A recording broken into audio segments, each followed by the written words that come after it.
இது வங்கக்கடலா அல்ல சிங்கக்கடலா?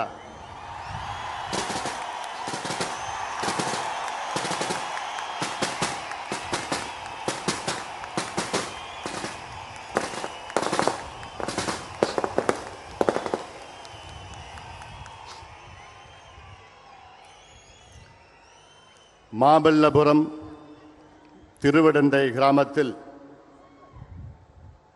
சித்திரை முழுநிலவு வன்னியர் இளைஞர் பெருவிழா மாநாடு நடைபெற்று கொண்டிருக்கிறது. இந்த மாநாட்டிற்கு வருகை தந்து இறுதியாக எழுச்சி உரை ஆற்ற இருக்கின்ற உலகில் வாழ்கின்ற 2.5 கோடி வன்னியர்களுக்கு விடிவெள்ளி நம்முடைய சமூக நீதி காவலர், மக்கள் காவலர், மரியாதைக்குரிய மருத்துவர் ஐயா அவர்களே, எனக்கு முன்பு பேசிய மாநில வன்னிய சங்கத்தின் தலைவர் பூத்தா அருள்மொழி அவர்களே, கட்சியின் கௌரவ தலைவர் திரு ஜி.கே. மணி அவர்களே, இந்த மாநாட்டு திடலை மிக சிறப்பாக வடிவம் அமைத்து கொடுத்த முன்னாள் மத்திய ரயில்வே துறை இணை அமைச்சர் ஏ.கே. மூர்த்தி அவர்களும், இந்த மாநாட்டில் நம்ம எல்லோரும் அன்போடு வரவேற்ற மாநில வன்னியர் சங்கத்தின் செயலாளர், முன்னாள் சட்டமன்ற உறுப்பினர், இரவு பகலும் இங்கே தங்கி அழகுமிக்க இந்த திடலை நமக்கு கொடுத்த திருக்கச்சூர் ஆறுமுகம் அவர்களே, கார்த்திக் அவர்களே, வைத்தி அவர்களே, தங்க ஐயாசாமி அவர்களே, ஆந்திராவிலிருந்து இங்கே இந்த மாநாட்டிற்கு வருகை தந்திருக்கின்ற நம்முடைய சொந்தம் ஆந்திரா சுரங்கத்துறை அமைச்சர் மரியாதைக்குரிய மாண்புமிகு திரு கொல்லு ரவீந்திரா அவர்களே, தம்பி ராஜன் அவர்களே, கர்நாடகாவிலிருந்து வருகை தந்திருக்கின்ற முன்னாள் மேயர் மரியாதைக்குரிய திரு பி.ஆர். ரமேஷ் அவர்களே, முன்னாள் சட்டமன்ற உறுப்பினர் மரியாதைக்குரிய நரேந்திர பாபு அவர்களே, மரியாதைக்குரிய ஷடி விஜயகுமார் திகழர் அவர்களே, மரியாதைக்குரிய என் கிருஷ்ண மைசூர் சம்புகுல சத்திரிய சங்கத்தை சார்ந்தவர்களே, சிங்கமகளூர் ரவிக்குமார் அவர்களே, வாசு கர்நாடகா வன்னியகுல சத்திரிய சங்கத்தின் வாசு அவர்களே, மலேசியாவிலிருந்து வருகை தந்திருக்கின்ற குள்ளப்பன் மணியன் கவுண்டர் அவர்களே, லண்டனில் இருந்து வருகை தந்திருக்கின்ற பாப்பா வெற்றி அவர்கள், சாமுசாவன் மாநில தலைவர் முனைவர் சிவபிரகாசம் அவர்கள் மற்றும் நேரமின்மை காரணத்தால் மேடையில் இருக்கின்ற அனைத்து சொந்தங்களே, எங்களுடைய அன்னை மேடையில் இருக்கின்றார்கள். இங்கே எழுச்சியோடு, வீரத்தோடு, நம்பிக்கையோடு வருகை தந்திருக்கின்ற என் தம்பிகளே, என் தங்கைகளே, என் அண்ணன்மார்களே, என் அக்காமார்களே, தாய்மார்களே, என் உயிரினு மேலான அன்பு சொந்தக்காரர்களே, உங்கள் அனைவருக்கும் இந்த அன்புமணி ராமதாசின் பணிவான வணக்கங்கள். உங்களை அனைவரையும் நானும் ஒரு முறை அன்போடு வரவேற்கின்றேன். இரு கரங்களை கூப்பி உங்களை வணங்கி நான் வரவேற்கின்றேன்.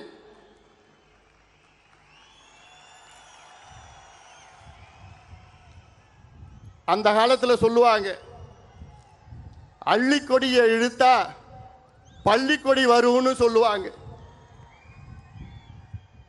தமிழ்நாட்டில் தனிப்பெரும் சமுதாயம் வன்னியர் சமுதாயம்.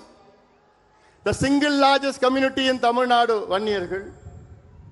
அப்படிப்பட்ட நம் சொந்தங்கள் இன்று மாமல்லபுரத்தில் சித்திரை முழுநிலவு இங்கே அந்த நேரத்திலே இங்கே சந்திக்கின்றோம்.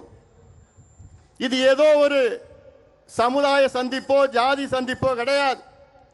இது நம்முடைய குடும்ப சந்திப்பு. வேற யாருக்கும் இப்படி அமையாது. இங்கே வந்திருப்பவர்கள் எல்லாம் என்னுடைய தொப்புள் குடி உறவுகள், என் சொந்தங்கள்.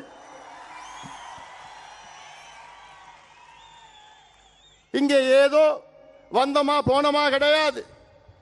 இந்த சந்திப்பில் வரலாறு இருக்கிறது. இது சாதாரண சந்திப்பு கிடையாது. இதற்கு முன்பு இதே மண்ணிலே ஆயிரம் ஆண்டுகள் நம் சொந்தங்கள் இதே மண்ணிலே சித்திரை முழுநிலவு நேரத்திலே அந்த மணர் கடற்கரையிலே சோறு எடுத்துக்கொண்டு அங்கே சந்தித்தார்கள். ஆயிரம் ஆண்டுகள் நம்முடைய பாரம்பரியம் இது. அந்த பாரம்பரியத்தை பின்பற்றி தான் இங்கே நாம் சந்திக்கின்றோம். ஏதோ அரசியல் கூட்டம் கிடையாது, நம்முடைய வரலாறு. இந்த சந்திப்பில் எனக்கு இவ்வளோ எழுச்சியாக நடைபெறுகின்ற இந்த மாநாடு, தமிழ்நாட்டின் வரலாற்றில் இப்படி ஒரு மாநாடு யாரும் நடத்தியது கிடையாது என்று அவ்வளோ செய்திகள் என்று எனக்கு வந்து கொண்டிருக்கின்றன.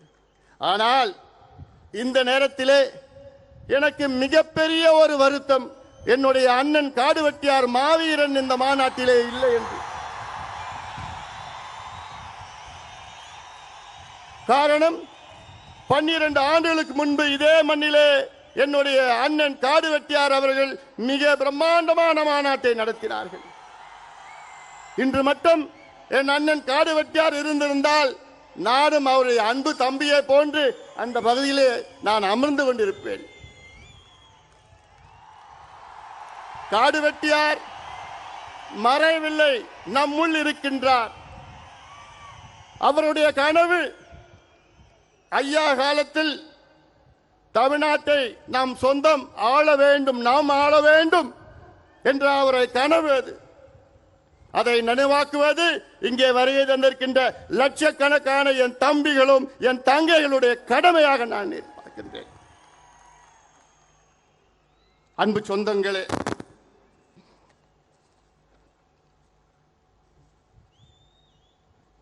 அந்த காலத்தில் நான் சொன்னது போன்று இந்த விழாவின் பேர் இந்திர விழா, வசந்த விழா. அப்படித்தான் இந்த விழா இங்கே நடைபெற்றுக் கொண்டிருக்கிறது. தமிழ்நாடு மட்டுமல்ல, கர்நாடகா, ஆந்திரா, ஏன் மலேசியா, சிங்கப்பூரிலிருந்து வருகின்றிருக்கின்றார்கள் நம் சொந்தங்கள் எல்லாம்.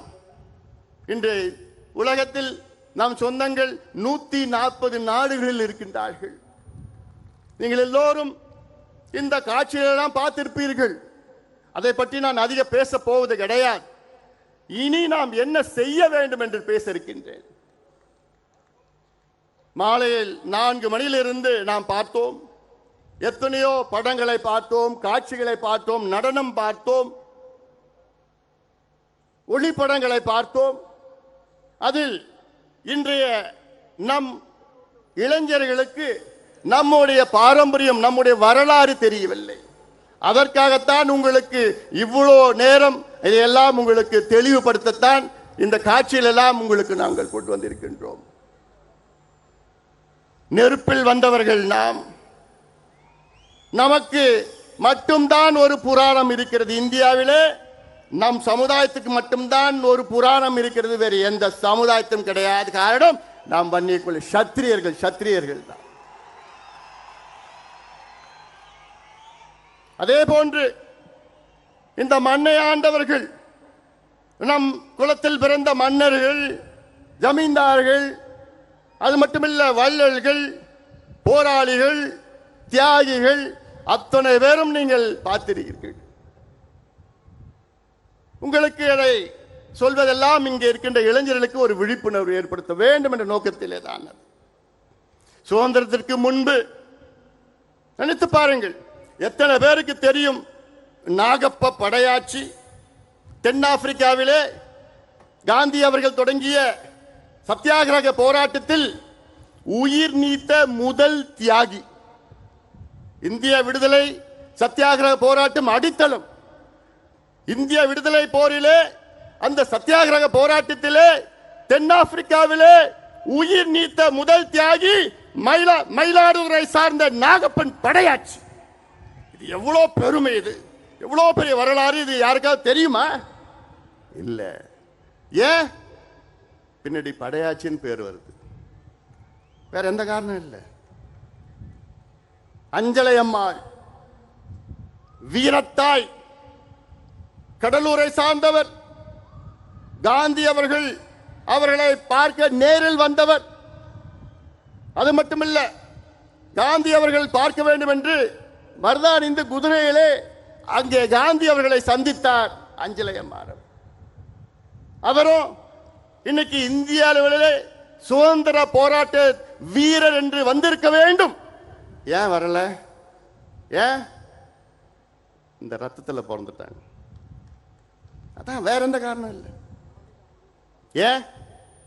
நம்முடைய ஐயா ஆணைமுத்து படையாளி, ஐயா ஆணைமுத்து தந்தை பெரியார் அவருடைய உண்மையான வாரிசு. அவர் இன்னைக்கு யார் யாரோ வாரிசுன்னு சொல்லிட்டு இருக்கிறாங்க.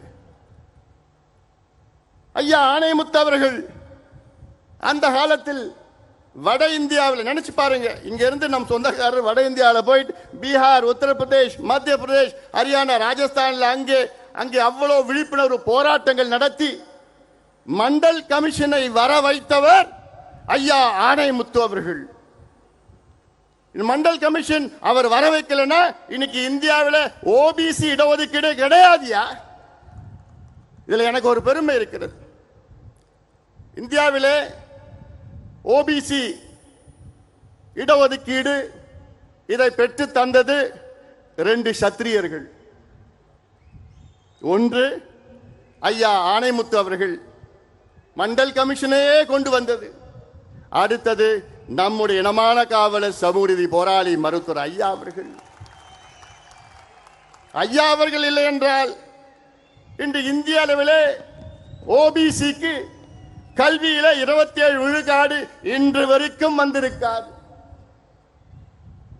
அந்த ஐக்கிய முற்போக்கு அரசிலே அந்த கூட்டத்தில் ஐயா அவர்கள் கலந்து கொண்டு சோனியா அம்மையாரை பார்த்து, நீங்கள் இடஒதுக்கீடு கொண்டு வருவீர்களா இல்லையா? இல்லை, நாங்கள் இந்த கூட்டணியை விட்டு வெளியேறுகிறோம் என்று ஆவேசமாக பேசினார்கள். சோனியா காந்தி அம்மையார் அவர்கள் ஐயாவை பார்த்து, டாக்டர் கூல் டவுன் பண்ணுங்க, அமைதியா நம்ம பேசிக்கலாம். பிறகு அன்று மாலை மீண்டும் சந்தித்து ஒரு முடிவெடுத்தார் சோனியா காந்தி அம்மையார். என்னன்னு, மருத்துவர் ஐயா அவர்கள் அழுத்தத்தால் இந்தியாவிலே அந்த ஆண்டு, வருகின்ற ஆண்டில் ஓபிசிக்கு கல்வி நிலையத்திலே 27 விழுக்காடு இடஒதுக்கீட்டை அறிவித்தார் சோனியா காந்தி அம்மையார் அவர்கள். இது எவ்வளவு பெரிய வரலாறு! இது யாருக்காவது தெரியுதா? இல்லையே, இந்த ரத்தத்தில் பிறந்துட்டாங்க. இன்னைக்கு ஐயா இந்தியாவிலே 6 இடஒதுக்கீடுகளை பெற்று தந்திருக்கின்றார்கள். சாதாரணமா அது செய்ய முடியுமா? 6 இடஒதுக்கீடுகள். இன்னைக்கு ஒரு இடஒதுக்கீடும் யாரும் இந்தியாவில் யாரும் பெற முடியல.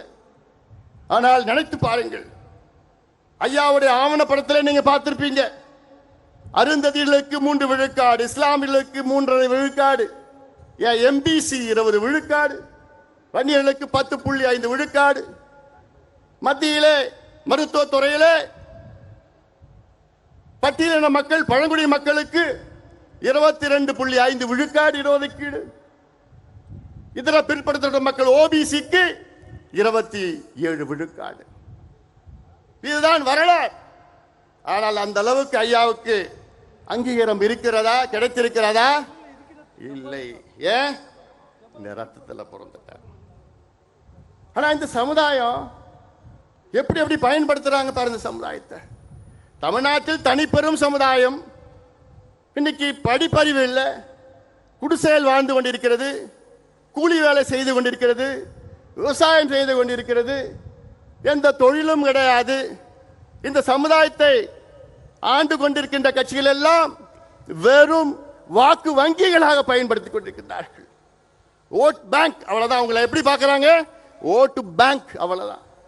தேர்தல் நேரம் வந்தா உங்களை பயன்படுத்துவாங்க, தேர்தல் முடிஞ்சு போச்சு. அதே போன்று மற்ற சமுதாயங்களும் உங்களை எப்படி பயன்படுத்துகிறாங்க தெரியல. எங்கேயாவது பிரச்சனை வந்ததுன்னா உடனே ஓடி வருவாங்க. ஐயோ நீங்க தாங்க, வாங்க, நீங்க தாங்க. நம்மளும் போவோம், பிரச்சனை இல்லை, தீர்த்து வைப்போம், 10, 20, 30, 50 கேஸ் வாங்குவோம். அதுக்கப்புறம் முடிஞ்சு போச்சு. தேர்தல் வந்ததுன்னா டாடா பை பை.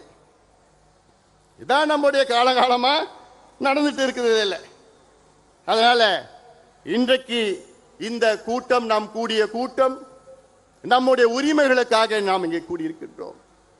எங்களுக்கு படிப்பு வேண்டும், எங்களுக்கு வேலை வேண்டும், எங்களுக்கு வாழ்வாதாரம் வேண்டும், நாங்கள் சுயமரியாதையோடு வாழ வேண்டும். அந்த நோக்கத்திற்காகத்தான் இங்கே லட்சக்கணக்கான என் சொந்தங்கள் இங்கே கூடியிருக்கின்றோம். ஏதோ சும்மா இங்க வந்தோமா கூட்டமா இந்த தேர்தலுக்காகவோ கூட்டணிக்காகவோ அரசியலுக்காக நம்ம கூடல. இங்க நாம் உரிமைகளுக்காக நாம் கூடியிருக்கின்றோம். ஐயா அவர்கள் மிக சிரமப்பட்டு நம்ம பார்த்திருப்பீங்க, இங்க 21 தியாகிகள், 21 மட்டும் 27 தியாகிகள், அதில் ஒரே நாளிலே 21 தியாகிகள் காவல்துறையினர் சுட்டார்கள். அதன் பிறகு ஐயா அவர்கள் நமக்கு வாங்கி தந்தது 20 விழுக்காடு எம்பிசி என்ற இடஒதுக்கீடு.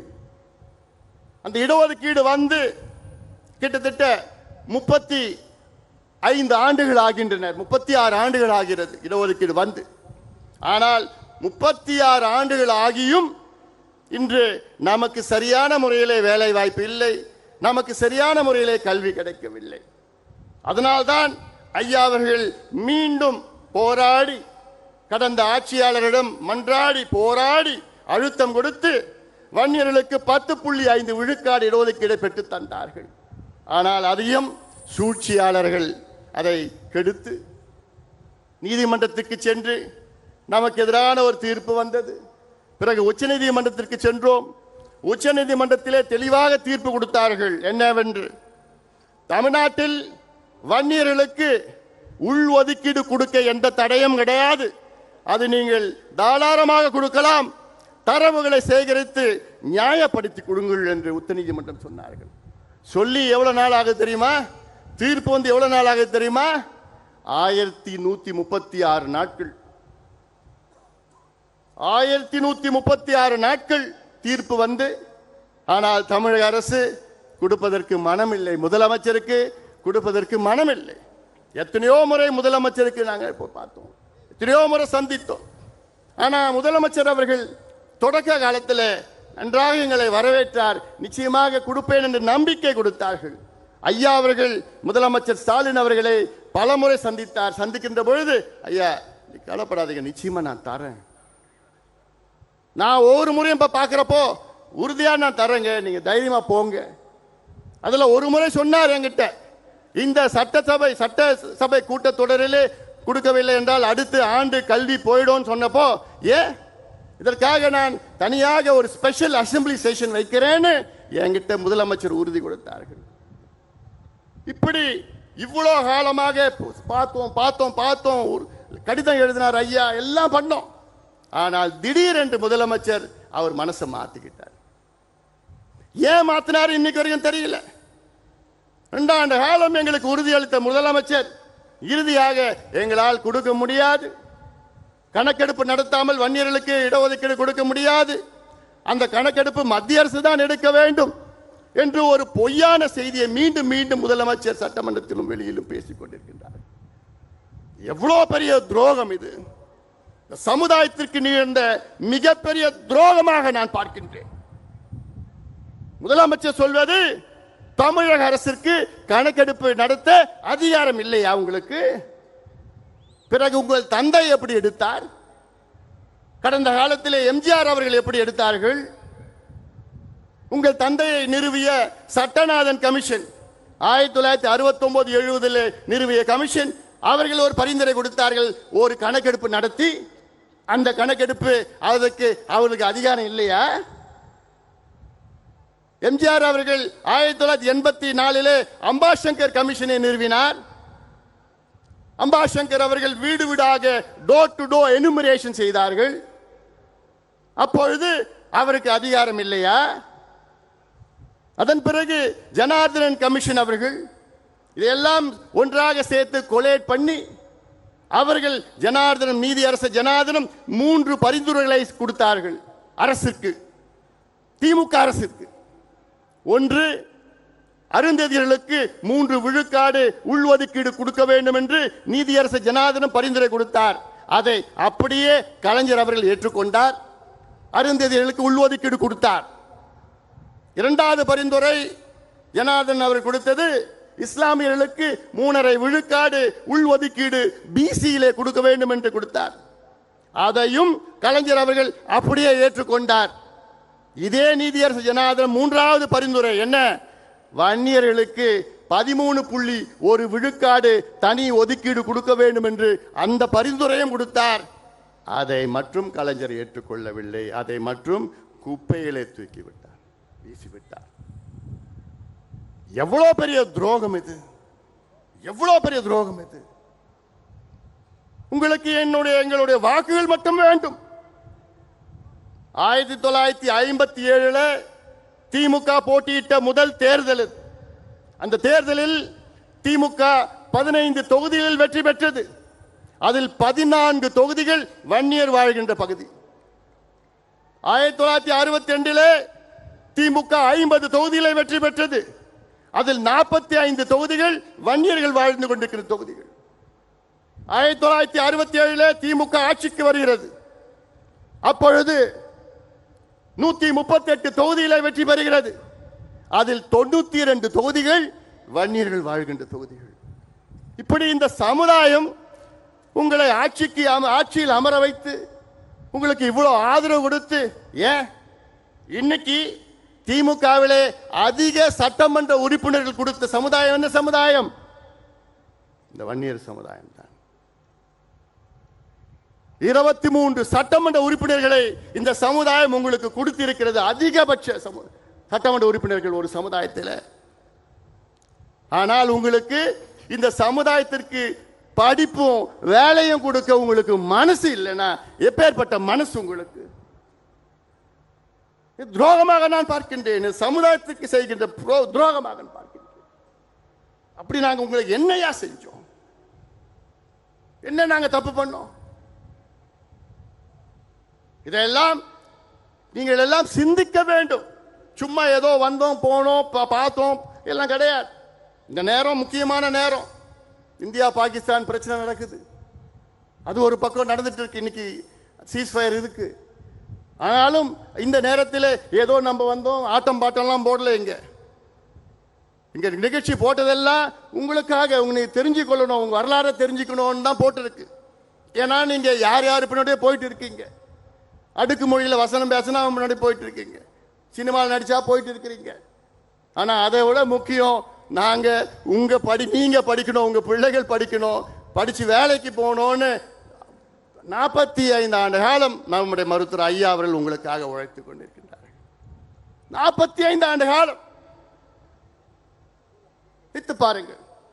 இன்னைக்கு தமிழ்நாட்டில் ஏன் நம்ம தனியா ஒதுக்கீடு கேட்கிறோம்? வன்னியர்கள் ஏன் கேட்கிறோம்? ஏன் கேட்டோம்? முதல்ல தமிழக அரசு சொல்லுது, இன்னைக்கு வன்னியர்கள் 20 விழுக்காடு எம்பிசியில 12% எடுத்துக்கிறாங்க, 13% எடுத்துக்கிறாங்க. இப்படி பொய்யான செய்தியை சொல்லிக் கொண்டிருக்கின்றார்கள். எவ்வளவு பெரிய ஒரு பொய் அது, துரோகம் அது. நான் அதுக்கு ஒரு உதாரணம் நான் சொல்றேன். இன்னைக்கு தமிழ்நாட்டிலே உயர் காவல்துறை பொறுப்பில் இருப்பவர்கள் 109 பேர். டிஜிபி, ஏடிஜிபி, ஐஜி, டிஐஜி, இந்த டாப் போலீஸ் ஆபீசர் 109 பேர் இருக்கிறாங்க. அதுல எத்தனை வன்னியர்கள் இருக்காங்க தெரியுமா? ஒண்ணே ஒண்ணு. இதை விட ஒரு சமூக அநீதி கிடைக்குமா? இருக்குமா? நடக்குமா? தமிழ்நாட்டில் தனிப்பெரும் சமுதாயம், சிங்கிள் லார்ஜஸ்ட் கம்யூனிட்டி தமிழ்நாட்டில் வன்னியர் சமுதாயம்.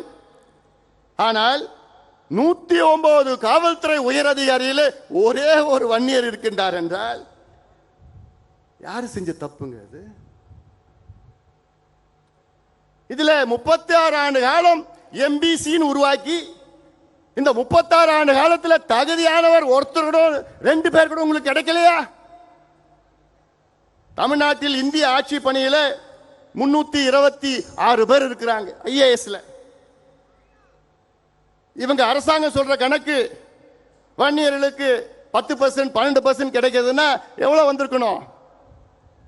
கிட்டத்தட்ட 35 ஐஏஎஸ் அதிகாரிகள் வந்திருக்கணும் தமிழ்நாட்டில், இந்த சமுதாயத்தில். ஆனா எவ்வளவு பேர் தெரியுமா இருக்கிறாங்க? வெறும் 14 பேர் இருக்கிறாங்க. அந்த 14 பேர்ல 13 பேர் ப்ரொமோஷன், ஐஏஎஸ் ப்ரொமோஷன். சுதந்திர இந்தியாவில் 75 ஆண்டுகள் சுதந்திரம் அடைந்த பிறகுதான், அதாவது 3 ஆண்டுகளுக்கு முன்பு நடந்தது.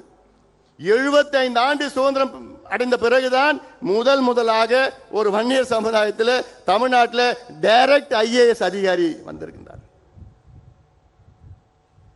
இதை விட ஒரு சமூக அநீதி நடக்குமா? கிடைக்குது. தமிழ்நாட்டில் நடந்துட்டு இருக்கு. 75 years post independence, the first direct IAS officer in the community தமிழ்நாட்டில். அப்போ முதலமைச்சர் என்ன செய்யணும்? அதுக்கு இவ்வளவு மோசமா இருக்கிறாங்களே இந்த சமுதாயம்.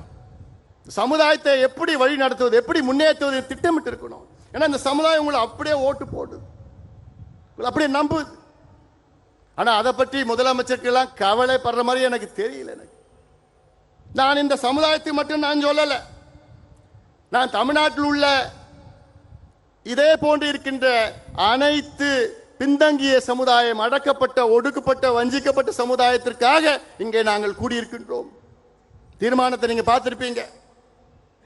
இங்கே நாங்கள் இந்த கூட்டத்தை நடத்துகின்ற நோக்கமே தமிழ்நாட்டில் உள்ள வன்னியர்கள் உள்ளிட்ட அனைத்து பின்தங்கிய சமுதாயங்களுக்கு நாங்கள் இடஒதுக்கீடு மட்டுமல்ல, நல்ல முன்னேற்றங்களை கொடுக்க வேண்டும் என்ற நோக்கத்திலே இங்கே நாங்கள் கூடியிருக்கின்றோம். அதில் இன்னொரு தீர்மானம் பார்த்திருப்பீங்க, பட்டியலின மக்களுக்கு 2 விழுக்காடு கூடுதலாக இடஒதுக்கீடு என்று பார்த்திருப்பீர்கள். இதெல்லாம் என்ன செய்யணும்? அடித்தளம் என்ன செய்யணும்? இந்த சமுதாயத்தினுடைய இந்த மாநாட்டுடைய முக்கியமான கோரிக்கை, தமிழ்நாட்டில் ஜாதிவாரி மக்கள் தொகை கணக்கெடுப்பு நடத்துங்கள். மத்திய அரசு அறிவித்திருக்கிறது. அதற்கு பிரதமர் நரேந்திர மோடி அவர்களுக்கு நன்றிகளை தெரிவிக்கின்றோம். காரணம், எங்களுடைய மருத்துவர் ஐயா அவர்களுடைய 45 ஆண்டு கால கோரிக்கை. 45 ஆண்டு காலமாக எத்தனையோ பிரதமர்களை ஐயா அவர்கள் நேரிலே சந்தித்தார்கள். ராஜீவ் காந்தி அவர்களை, பிறகு VP சிங் அவர்களை, பிறகு வாஜ்பாய் அவர்களை, பிறகு மன்மோகன் சிங் அவர்களை, பிறகு நரேந்திர மோடி அவர்களை பல முறை சந்தித்து அழுத்தம் கொடுத்து இப்பொழுது மத்திய அரசு அறிவித்திருக்கிறது. இந்த வெற்றி நம் ஐயாவுக்கு கிடைத்த வெற்றி இது, நம் ஐயாவுக்கு கிடைத்த வெற்றி இது. ஆனாலும் மத்தியிலே எடுக்க முடிவு செய்து விட்டார்கள். ஆனால் நம்ம ஆளு எடுக்க மாட்டார். நம்ம ஆளு எப்ப எடுக்க போறாரு? எடுப்பாரா? என்னப்பா நான் மட்டும் பேசிட்டு இருக்கேனா? தமிழ்நாட்டில் எடுப்பாரா முதலமைச்சர்? தெளிவா இருக்கிறீங்களா? எடுக்க போறது கிடையாது. ஆனா நம்ம எடுக்க வைப்போம். வைக்க முடியுமா? முடியுமா? சரி, நான் கேட்கிறேன், எவ்வளோ காலமா எங்களை கெஞ்ச வைப்பீங்க நீங்க? 45 வருஷமா ஐயா அவர்கள், நான் சொன்னேன்ல, எத்தனையோ முதலமைச்சரை பார்க்கிறாரு, எத்தனையோ பிரதமரை பார்க்கிறார். எதுக்கு பார்க்கிறாரு? இந்த பிள்ளைங்களுக்கு படிப்பு கொடு, இந்த பிள்ளைங்களுக்கு வேலை கொடு, எங்களை சுயமரியாதையோட வாழ விடு. எவ்வளவு காலமையா கெஞ்ச வைப்பீங்க எங்களை? சரி, எனக்கு ஒரு ஆசை இருக்கு. என்ன ஆசை? நம்ம இவ்வளவு காலமா மனு கொடுத்துட்டு வரோம். இனி நம்ம மனு வாங்குகின்ற சமுதாயமாக மாற வேண்டும். முடியுமா? முடியுமா? நீங்க நினைச்சா நடக்கும். நீங்க நினைச்சா நடக்கும். இன்னைக்கு தமிழ்நாட்டு முதலமைச்சர் எல்லா அதிகாரமும் அவரிடம் இருக்கிறது. எல்லா அதிகாரிகள் இருக்கின்றார்கள், நிதி இருக்கிறது, எல்லாம் இருக்கு. ஆனா மனசு மட்டும் இல்லை அவருக்கு. ஒரு கணக்கெடுப்பு நடத்தினா தமிழ்நாட்டில் எவ்வளோ பிரச்சனை தீரும். உங்ககிட்ட நாங்க ஹைடெக் சிட்டி கேட்கல. இவங்க நினைச்சிட்டு இருக்காங்க ஒரு தமிழ்நாட்டுடைய வளர்ச்சி என்றால் எல்லாம் மாலும் கட்டிட்டு, டைடல் பார்க் கட்டிட்டு, hi-tech city, intellectual city, road பெருசா போட்டுவிட்டு, ஏர்போர்ட் பெருசா கட்டிக்கிட்டு, அதெல்லாம் நினைச்சிட்டு இருக்காங்க. இதுதான் வளர்ச்சின்னு நினைச்சிட்டு இருக்காங்க. அது என்னை பொறுத்த வரைக்கும் வளர்ச்சியா நான் பார்க்கல. வளர்ச்சினா அதை சுத்தி வாழ்கின்ற மக்கள் முன்னேறி இருக்க வேண்டும், முன்னேற வேண்டும், படிக்க வேண்டும், வேலைக்கு போகணும். பெரிய பெரிய இன்ஃப்ராஸ்ட்ரக்சர் பில்டிங்லாம் அது வளர்ச்சி கிடையாது. ஆனால் இதைத்தான் முதலமைச்சர் அவர்கள் அதை நினைத்துக் கொண்டிருக்கின்றார்கள். இன்னைக்கு ஏன் தமிழக அரசு சாதிவாரி கணக்கெடுப்பு நடத்தணும்? முதன்மை காரணம், தமிழ்நாட்டில் 69 விழுக்காடு இடஒதுக்கீட்டை பாதுகாக்க வேண்டும். இன்னைக்கு இந்த இடஒதுக்கீடு உச்ச நீதிமன்றத்திலே வழக்கு இருக்கிறது. இந்த 69 விழுக்காடு இடஒதுக்கீடை தடை செய்ய வேண்டும் என்று. இந்த இடஒதுக்கீடு பெறுவதற்கு ஐயா உள்ளிட்ட நீங்கள் எல்லோரும் எத்தனை போராட்டங்கள் செய்தீர்கள். அது மட்டுமில்ல, முன்னாள் முதலமைச்சர் ஜெயலலிதா அம்மையார் அவர்கள் 69 விழுக்காடு இடஒதுக்கீட்டை 9வது அட்டவணையிலே, அரசியல் சாசன 9வது அட்டவணையிலே மிக சிரமத்திற்கு பிறகு நம்ம இடஒதுக்கீடை பாதுகாப்பு அளித்தார். கான்ஸ்டிடியூஷனல் அமெண்ட்மெண்ட் நடந்தது, டெல்லியில் நடந்தது, பார்லிமெண்ட்ல. எவ்வளவு பெரிய வேலை செய்தார். என்னை பொறுத்தவரை ஜெயலலிதா அம்மையார் அவர்கள் தமிழ்நாட்டுக்கு செய்த மிகப்பெரிய சாதனையாக நான் பார்க்கின்றேன். ஆனால் அந்த இடஒதுக்கீட்டுக்கு இன்று ஆபத்து வந்திருக்கிறது. இதை பற்றி ஒரு துளியும் கவலை இல்லாத நம்முடைய முதலமைச்சர் ஸ்டாலின் அவர்கள் என்னைக்கு சுப்ரீம் கோர்ட்ல வரப்போகுதுன்னு தெரியல, வந்ததுன்னா முடிச்சிடுவாங்க. ஏன்னா கணக்கு இல்லை நம்ம கிட்ட. அது மட்டுமில்ல, இன்னைக்கு நான் முதலமைச்சராக இருந்தேன்னா பொறுப்புக்கு வந்து முதல் நாள் என்ன பண்ணிருப்பேன், தமிழ்நாட்டில் எல்லா சமுதாயங்களும் எந்த நிலையில் இருக்கிறாங்கன்னு தெரிஞ்சுக்கிறதுக்கு நான் காஸ்ட் சர்வே செஞ்சிருப்பேன். எல்லா சமுதாயம். இதுதான் நல்ல நிர்வாகி செய்கின்ற வேலை. இது ஏன் செய்யணும்? அப்போதான் எல்லாமே முன்னேற்ற முடியும். எல்லோருக்கும் எல்லாம் என்று பேசினா போதாது, கிடைக்காதவர்களுக்கு கிடைக்க வேண்டும். இதற்காகத்தான் இங்கே நாம் கூடியிருக்கின்றோம். ஒரு உதாரணம் நான் சொல்றேன். தமிழ்நாட்டில் 377 சமுதாயங்கள் இடஒதுக்கீட்டால் பயன்பெறுகிறார்கள். 377 சமுதாயங்கள். இதில் பட்டியலின மற்றும் பழங்குடி மக்களுக்கு 19 விழுக்காடு இடஒதுக்கீடு. இதில் கிட்டத்தட்ட 114 சமுதாயங்கள் பயன்பெறுகிறார்கள். பட்டியலினம் பார்த்தீங்கன்னா எஸ்சி ஷெட்யூல் காஸ்ட் பார்த்தீங்கன்னா 3 பெரிய பிரிவுகள். ஆனால் உட்பிரிவுகள் 76 பேர் இருக்கிறார்கள். அதே போன்ற பழங்குடி இனத்தை சார்ந்தவர்கள் 1 விழுக்காடு தான் இடஒதுக்கீடு. ஆனால் அவர்கள் 34 பிரிவுகள் இருக்கிறார்கள். அப்படி இந்த 34 பிரிவிலே வெறும் 4 பிரிவு தான் எல்லா இடத்தையும் எடுத்துட்டு போகுது. மீதி 30 பிரிவுகள் கிடைக்கல. இது எப்படி நீங்க தெரிஞ்சுப்பீங்க? யாருக்கு கிடைச்சது யாருக்கு கிடைக்கல எப்படி தெரிஞ்சுப்பீங்க? கணக்கெடுப்பு நடத்தணும், சர்வே நடத்தணும். கேட்டா முதலமைச்சர் கேட்டா எனக்கு அதிகாரம் இல்லைங்கோ. தெலுங்கானாவுக்கு அதிகாரம் இருக்கு. ஆந்திரா நம்ம அமைச்சர் வந்திருக்கிறார், இங்க ஆந்திராவில் கணக்கெடுப்பு நடத்திட்டு இருக்கிறாங்க, அவங்களுக்கெல்லாம் அதிகாரம் இருக்கு. கர்நாடகாவில் நடத்தி முடிச்சிட்டாங்க, ஒரிசாவில் நடத்திட்டு இருக்கிறாங்க, பீகாரில் நடத்தி முடிச்சிட்டாங்க, அவங்களுக்கெல்லாம் அதிகாரம் இருக்கு. நம்ம முதலமைச்சருக்கு மட்டும் அதிகாரம் இல்லையா? சட்டமன்றத்துக்குள்ளேயும் வெளியிலையும் ஒரு பொய்யை சொல்லிக் கொண்டிருக்கின்ற முதலமைச்சர் அவர்கள். உங்களுக்கு என்ன தயக்கம் இந்த கணக்கெடுப்பு நடத்தின? இல்லாதவருக்கு கொடுக்க வேண்டும், அதுதானே எங்களுடைய கொள்கை, அதான் உங்க கொள்கையும் கூட. அதே போன்று எம்பிசியில் இன்னைக்கு 115 சமுதாயங்கள் இருக்கிறது. இந்த 115 சமுதாயத்தில் எந்த சமுதாயத்துக்கு கிடைக்கலன்னு எப்படி தெரியும் உங்களுக்கு? எந்த சமுதாயம் எல்லா இடத்தையும் எடுத்துட்டு போறாங்கன்னு எப்படி தெரியும் உங்களுக்கு? எத்தனையோ சமுதாயத்திற்கு எம்பிசியில ஒரு இடம் கூட கிடைக்கல. அது ஒரு கணக்கு. மற்றொரு கணக்கு இருக்கிறது. எம்பிசியில 115 சமுதாயங்கள் இருக்கிறது. இதில் 114 சமுதாயம் ஒட்டுமொத்தம் அவங்களுடைய மக்கள் தொகை கணக்கு பார்த்தீங்கன்னா தமிழ்நாட்டில் 6.8 விழுக்காடு தான். மொத்தமா சேர்ந்தா தமிழ்நாட்டினுடைய மக்கள் தொகையில 6.8 விழுக்காடு.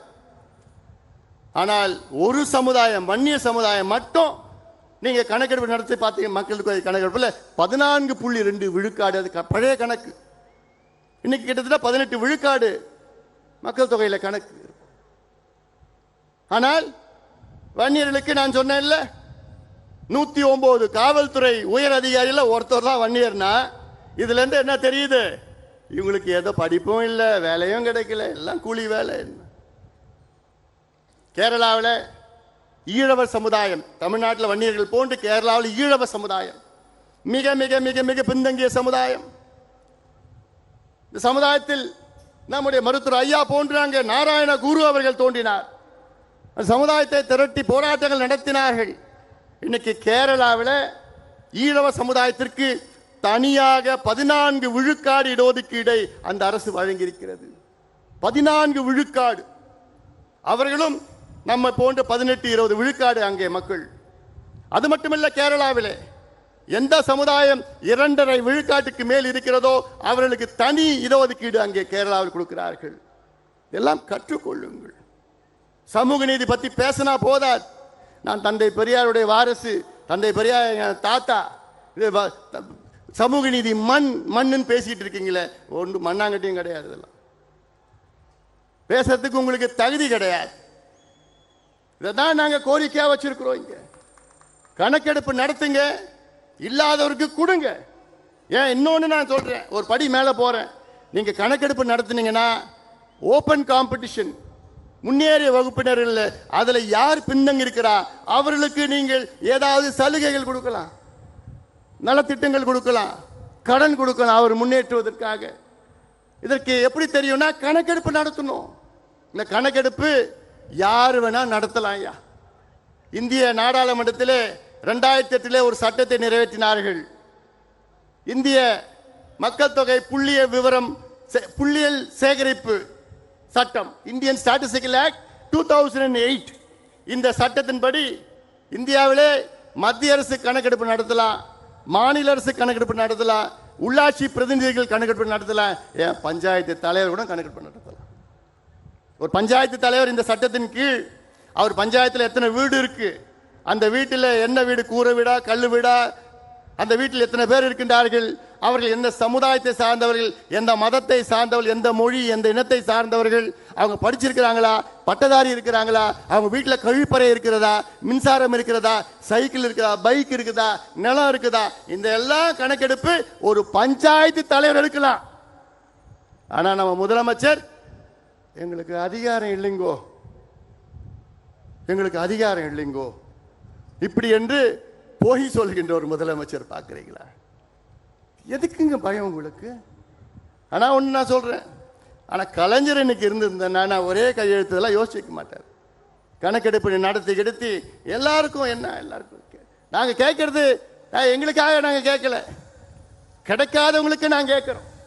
ஏன்னா இந்த சமுதாயம் அப்படிப்பட்ட சமுதாயம், உங்களுக்கு எல்லாம் சோறு போடுற சமுதாயம். நான் உங்களுக்குன்னு சொன்ன இந்த நேரலை மூலியமாக பார்த்து கொண்டிருக்கின்ற மக்கள், கோடிக்கணக்கான மக்கள் நான் சொல்றேன். நான் நீங்க இந்த மக்கள் மட்டும் இல்லைனா தமிழ்நாட்டு மக்கள் சோறு சாப்பிட முடியாது. இந்த மக்கள் மட்டும் இல்லைனா, இங்க இருக்கின்ற மக்கள் மட்டும் இங்க இல்லைனா வீட்டில் நீங்க நிம்மதியா வாழ முடியாது. ஏன்னா உங்க வீடு கட்டி கொடுக்கிறது இந்த சமுதாயம் தான். உங்களுக்கு சேத்துல நின்று உங்களுக்கு சோறு போடுறது இந்த சமுதாயம் தான். நீங்க கார்ல ஹாயா ரோட்ல போறீங்கல்ல, அந்த ரோடு போடுறது இந்த சமுதாயம் தான். உங்களை மானத்தை காப்பாத்துறது, நீங்க போடுற ட்ரெஸ் போடுறீங்கல்ல, அந்த பருத்தியை விளைய வைக்கிறது இந்த சமுதாயம் தான். பெயர்பட்ட ஒரு பெரிய சமுதாயம் இன்னைக்கு கூலி வேலையில கஞ்சோ கூழோ குடித்து கொண்டு, குடிசையில் வாழ்ந்து கொண்டு, படிப்பறிவு இல்லாமல் மதுவுக்கு அடிமையாக இருக்கின்ற சமுதாயம். நீ வேலை கொடுத்தனா இந்த பிள்ளை ஏன் மது கடைக்கு போறான்? நீ வேலை கொடுத்தனா ஏன் இந்த போதை பழக்கத்துக்கு அடிமையாக்க போறான்? வட தமிழ்நாட்டில் பார்த்தீங்கன்னா எங்க பார்த்தாலும் டாஸ்மாக் விற்பனை. ஓஹோ, காரணம் பிள்ளைங்களுக்கு வேலை கிடையாது, படிப்பு கிடையாது. இதை உருவாக்குங்கள் என்று மருத்துவர் ஐயா அவர்கள் கெஞ்சிட்டு இருக்காரு. 45 ஆண்டு காலம் கெஞ்சிட்டு இருக்கிறார் ஐயா. எவ்வளவு காலமாக கெஞ்ச வைப்பீங்க எங்களை? நீங்க எல்லாம் முடிவு பண்ணா போதும், கட்சியெல்லாம் பார்க்காதீங்க. வரும் காலம் நம் காலம், அந்த முடிவை நீங்க எடுங்க. என் தம்பிகள் என் தங்கைகள், நீங்க முடிவு எடுத்தா போதும். யாரோ பின்னாடி போறீங்க, போவாதீங்க. வாங்க, எங்கள் பின்னால் வாங்க, இந்த அண்ணன் பின்னால் நீங்க எல்லாம் வாங்க. உங்களுக்காக நான் வாழ்ந்து கொண்டிருக்கின்றேன். மாவீரன் குருவை போன்று நான் உங்களுக்காக நான் வாழ்ந்து கொண்டிருக்கின்றேன். ஒட்டுமொத்த என் சொந்தங்கள் எல்லாம் வாருங்கள், என் பின்னால் வாருங்கள். உங்களுக்கு நான் படிப்பு நான் வாங்கி தருகின்றேன், வேலை வாய்ப்பை உருவாக்குகின்றேன். நாம் ஆள வேண்டும், ஆளுகின்ற காலம் வந்து விட்டது. இந்த படத்தெல்லாம் பார்த்தீங்கல்ல, எப்படி வாழ்ந்த மக்கள் நாம், இந்த மண்ணை ஆண்டவர்கள் இந்த பூர்வ குடிமக்கள் நாம். இந்த மண்ணுக்கு சொந்தக்காரர்கள் நாம். இந்த மண்ணை காப்பாற்றினோம். இந்த மண்ணுக்காக எத்தனையோ ஏரிகளை வெட்டினோம். வீராணம் ஏரியிலிருந்து, செம்பரம்பாக்கம் ஏரியிலிருந்து, மதுராந்தகம் ஏரியிலிருந்து, அரசமங்கலம் ஏரியிலிருந்து, வெல்லிங்டன் ஏரியிலிருந்து எல்லா ஏரியும் வெட்டியது யாரு? என் பாட்டன். என் பாட்டன் பூட்டன் இந்த மண்ணை பாதுகாத்து, காடை வளர்த்து, மரங்களை நட்டு, இந்த மண்ணை செழுமையாக ஆக்கிய என் பாட்டன் பூட்டன் பூரக்குடி மக்கள் நாம். இந்த மண்ணுக்கு சொந்தக்காரர்கள். ஆனால் இவங்க வந்தாங்க, கோமணத்தை புடுங்கினாங்க, நிலத்தை புடுங்கினாங்க, விவசாயத்தை அழிச்சாங்க, எல்லாத்தையும் நம்மள நாசமாக்கி கூலியாக ஆக்கி மதுவை கொடுத்து நம்ம குடியாரனாக மாற்றி விட்டாங்க. இதான் இவர்கள் செய்தது. ஆனால் தான் நாங்க சொல்றோம், இனி ஒரு மாற்றம், ஆட்சி மாற்றம் வேண்டும், நாம் ஆள வேண்டும் என்ற என் தம்பிகள் தங்கைகள் உங்கள் மனதிலே ஒவ்வொரு நாளும் நீங்கள் உங்கள் மனதிலே அதை ஒழிக்க வேண்டும். ஆம், இனி நம்முடைய காலம், நாம் ஆள வேண்டும் என்ற அந்த எழுச்சி உங்கள் மனதிலே வர வேண்டும். இன்னொன்று, இப்பொழுது இந்த தீர்மானம் ஒன்று படித்தோம். அதில் தனியார் துறையிலே இடஒதுக்கீடு வேண்டும் என்று.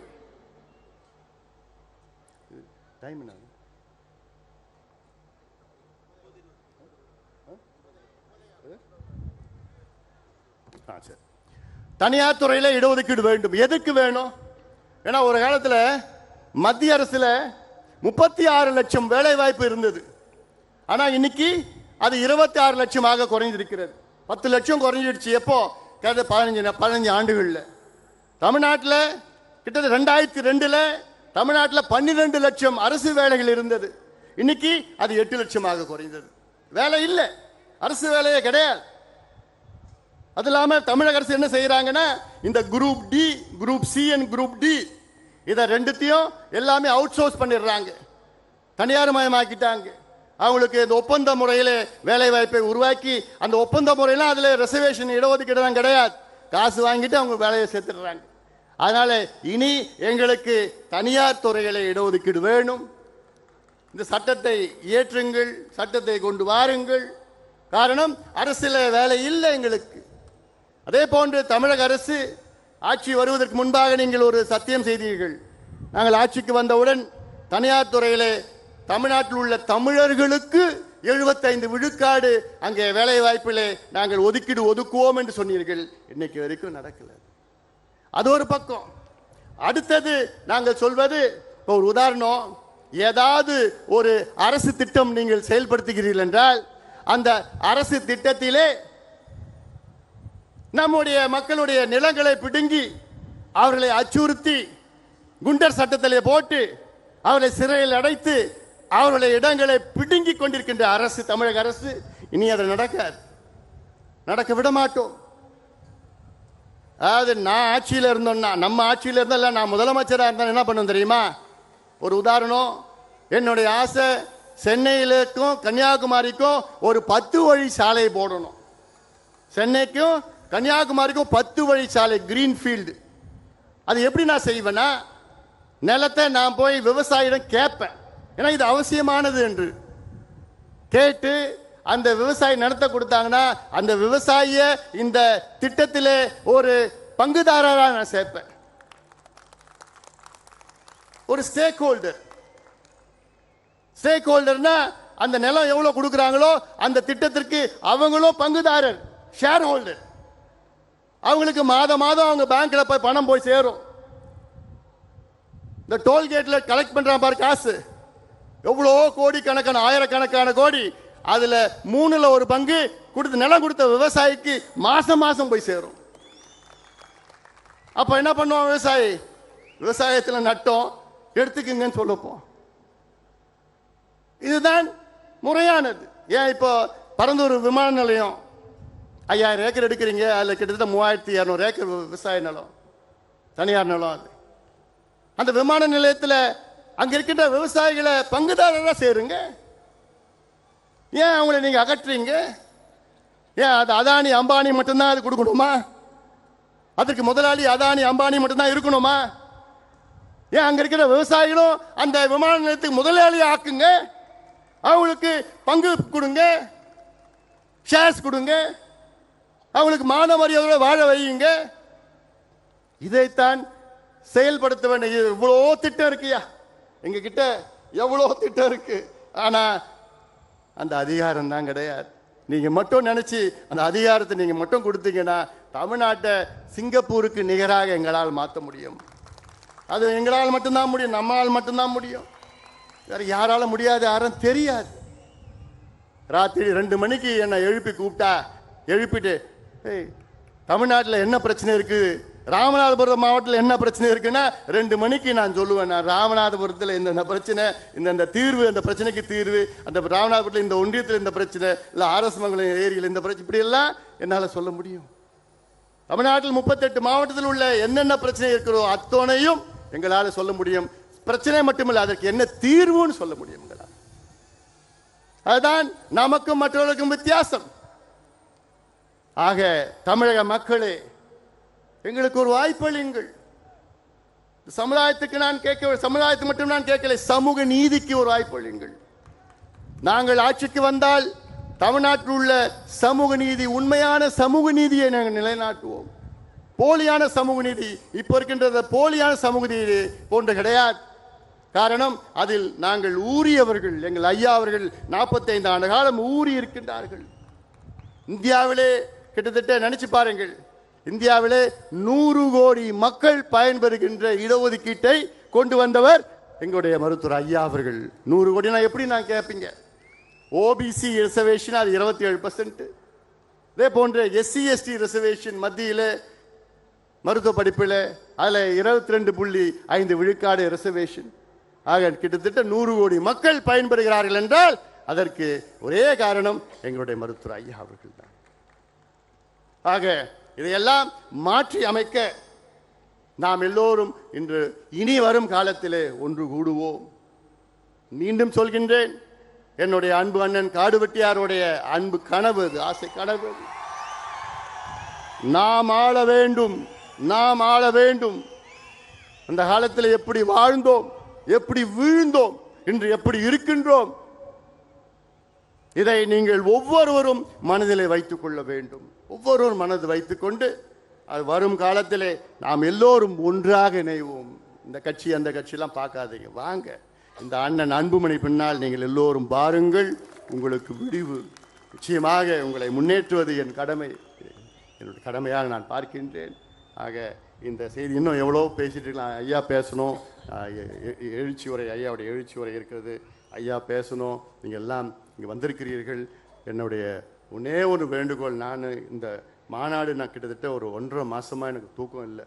இன்றைக்கி ராத்திரியும் நான் தூங்க போகிறது கிடையாது. ஏன்னா நீங்கள் எல்லாமே நீங்கள் பத்திரமா வீட்டுக்கு போய் சேர்ந்துட்டீங்க. அந்த செய்தி வந்த பிறகு தான் எனக்கு தூக்கம் வரும். அது வரைக்கும் எனக்கு தூக்கமே வராது. மீண்டும் மீண்டும் சொல்கிறேன், நீங்கள் பத்திரமா எந்த பிரச்சனை இல்லாமல் அமைதியான முறையில் நீங்கள் போங்க. நான் மற்ற தலைவர்கள் போன்று கிடையாது, நீ அத்துமீறு அது செய் இதை செய்யலை நான் சொல்ல மாட்டேன். நீ அமைதியாக இரு, படித்து வேலைக்கு போ, வேலைக்கு போய் உன் குடும்பத்தை காப்பாற்ற, அப்புறம் கட்சிக்கு வா. இதுதான் என்னுடைய நோக்கம். என்ன, ஒரு என் தம்பியோ தங்கையோ ஒரு வழக்கு கூட நீ வாங்கக்கூடாது. ஒரு வழக்கு, எந்த பிரச்சனைக்கு நீ போவாதையா.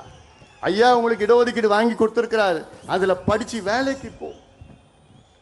அதுதான் நோக்கமே, நம்முடைய நோக்கமே அதுதான். அதற்காகத்தான் இங்கே நம்ம கூடியிருக்கிறோம். அதனால் நீங்கள் பத்திரமா நீங்கள் போங்க. அதுக்கு பிறகு நானும் வரேன், ஒவ்வொரு கிராமமாக நான் வரப்போகிறேன். உங்களை சந்திக்க நான் உங்களை தேடி, உங்கள் விடை தேடி, நான் இல்லத்தை தேடி நான் வர இருக்கின்றேன். அதற்கு நீங்கள் எல்லோரும் ஒன்றாக ஒற்றுமையாக இருக்க வேண்டும். இந்த மாநாடை மிக சிறப்பாக இந்த திடலை ஏற்பாடு செய்த நம்முடைய ஆக்ஷன் கிங் AK மூர்த்தி, திருக்குச்சூர் ஆரம்பம் உள்ளிட்ட இங்கே எத்தனையோ பேர் இங்கே இருக்கிறாங்க, மேடையில் இருக்கிறாங்க, இவ்வளோ பேர் இருக்கிறாங்க. ஏன் நில்லுங்களா கொஞ்சம் நேரம், லோக்கல் நிர்வாகிகளா, இவங்களுக்கு ஒரு கொஞ்சம் கைத்தட்டல் கொடுங்க. இவ்வளோ கிட்டத்தட்ட 1.5 மாதமாக இங்கே இரவு பகல் இந்த வெயிலில் போட்டு எவ்வளோ வேலைகள், இந்த பிரம்மாண்டமாக மாநாடு. உங்களுக்கு எல்லாம் நன்றியை நான் தெரிவிக்கிறேன். நான் இந்த மாநாட்டின் சார்பில் நன்றி தெரிவிக்கிறேன். என்னுடைய அன்பு அண்ணன், பாசத்துடைய அண்ணன் CR பாஸ்கரன் அவர்கள் எங்கே இருக்கிறார், அவர் அவருக்கு ஒரு மிகப்பெரிய ஒரு நன்றி. ஏன்னா அவர் அவர் இது வரைக்கும் 20 மாநாடுகள் அவர் நடத்தியிருக்கிறார்.